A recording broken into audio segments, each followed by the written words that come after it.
이번 한 주 동안 각 교단 총회 전망을 해드렸는데요. 이번 총회에서는 교단 중장기 발전과 교회와 교단의 개혁을 위한 헌의안들을 다룰 예정입니다. NAP와 차별금지법, 양심적 병역 거부 등 사회 현안들에 대한 교단의 입장도 논의할 것으로 보입니다.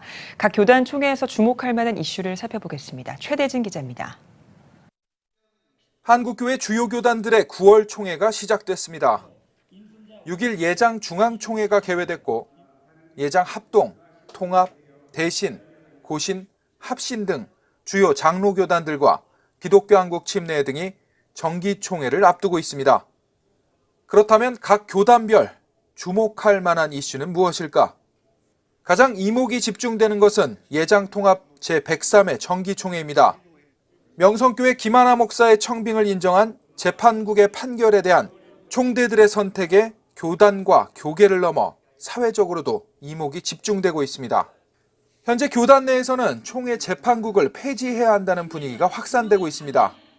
또한 일명 장신대 무지개 퍼포먼스 이후 교단 내에서 반동성애 기류가 확산되며 동성애와 관련된 헌의안들도 다룹니다.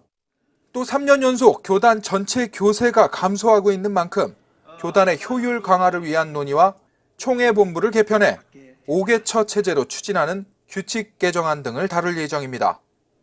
예장 합동 제103회 정기총회의 최대 이슈는 3년째 이어지고 있는 총신대 문제입니다. 총신대 학내 사태로 실태조사에 나선 교육부가 재단이사 전원을 해임하고 현재 임시이사를 선임한 상황입니다. 정관 회복과 피해 학생 보호 등 총신대 관련 헌의안만 30여 개에 달하는 만큼 총신대 정상화를 위한 로드맵을 마련할 수 있을지 교단 안팎의 관심이 모아지고 있습니다. 또한 구개혁 측 출신 목회자의 총회 대의원 자격을 문제 삼았던 선거관리위원회에 구개혁 측 목회자들이 집단 반발하고 있어 총회 현장에서 논란이 될 것으로 보입니다. 예장 대신 총회의 정기총회에서 가장 주목되는 이슈는 교단 명칭을 대신에서 백석으로 변경하는 안건입니다. 3년 전 백석과 대신 양 교단의 통합 당시 통합을 반대했던 대신 수호 측과의 명칭 소송에서 패소한 만큼 다시 교단 명칭을 백석으로 정할지 여부가 주목됩니다. 또한 6년 만에 치러지는 사무총장 선거에도 이목이 집중되고 있습니다. 예장 고신총회는 교권주의를 방지하기 위한 다수의 제도 개선안들이 상정돼 있습니다. 또한 사무총장 임기 연장과 결혼식의 성경적 정체성 재정립 등의 안건을 총회에서 다룹니다. 예장 합신총회는 목사의 이중직에 대한 대책 마련 여부에 눈길이 모아지고 있습니다. 한국기독교장로회는 교단 소속 목사가 성폭력으로 실형을 받는 등 교단의 내홍이 있었던 만큼 성윤리 강화를 위한 헌의안들이 주목받고 있습니다.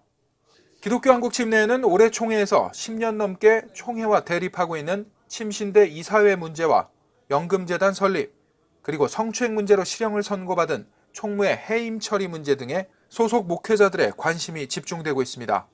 한국교회 주요 교단들이 교단의 발전과 개혁, 그리고 한국교회에 나아갈 방향을 논의하는 정기총회에 교계 안팎의 이목이 집중되고 있습니다.